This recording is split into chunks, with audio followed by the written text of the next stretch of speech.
High বন্ধুরা, আবারও চলে আসলাম নতুন একটা ভিডিও নিয়ে। আজকের ভিডিওটা এখান থেকেই শুরু করছি। আজকের একটা দারুণ একটা রেসিপি শেয়ার করব তোমাদের সাথে। আজকে এই মাছটা নিয়ে এসেছিলাম, মাছটা দিয়েই করব। আজকে করব মাছ দিয়ে রসা, আলু দিয়ে রসা। কী করে রান্না করব সেটা, মাছগুলো দেখো ভেজে নিয়েছি, ওই তেলেই আলুগুলো দিয়ে দিচ্ছি। আলুগুলো ভালো করে ভেজে নেব।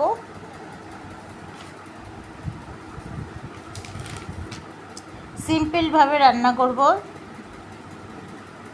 তাড়াহুড়ার মধ্যে যারা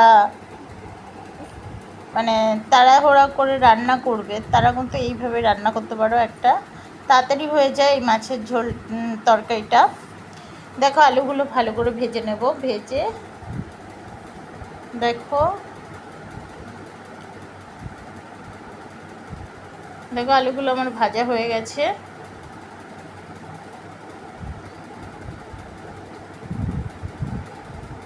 এবার দিয়ে দেব বাটার মশলা। ওটার মধ্যে রয়েছে জিরে বাটা।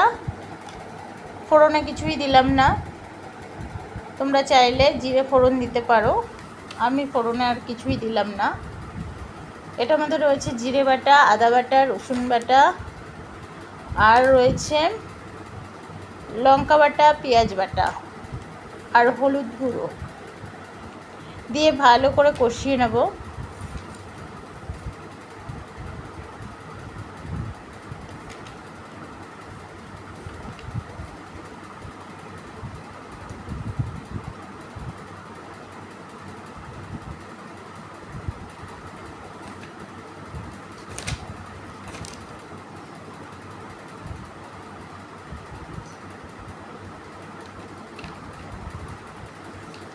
দেখো ভালো করে কষানো হয়ে গেছে। তারপরে আমি জল দিয়ে দেবো।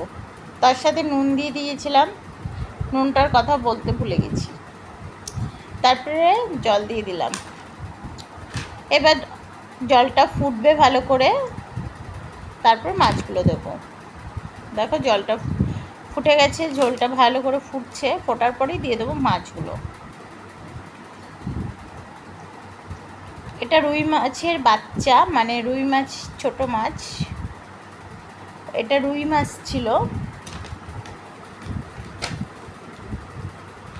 খুব টাটকা রুই মাছটা ছিল। আজকে রুই মাছের ঝোল দিয়ে আলু দিয়ে রসা।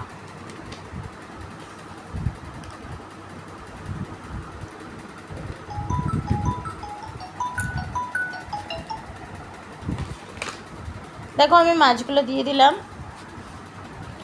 কিন্তু আমি তো হাতে দিতে পারি না, হাতে দিলে না ছিটে আসে, তাই আমি খুন্তি দিয়েই দিই।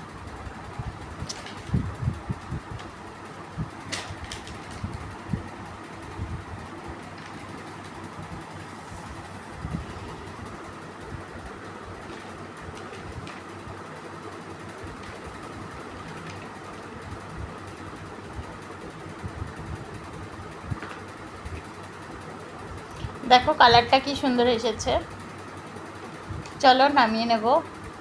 এই দেখো হয়ে গেল। আমি একটু গরম মশলাও দিয়ে দিয়েছিলাম কষানোর সময়। দেখো কত সুন্দর হয়ে গেছে। তোমরা চাইলে নামানোর সময় গরম মশলাটা দিতে পারো, যেহেতু গরমকাল তার জন্য আমি গরম মশলাটা আগেই দিয়ে দিলাম।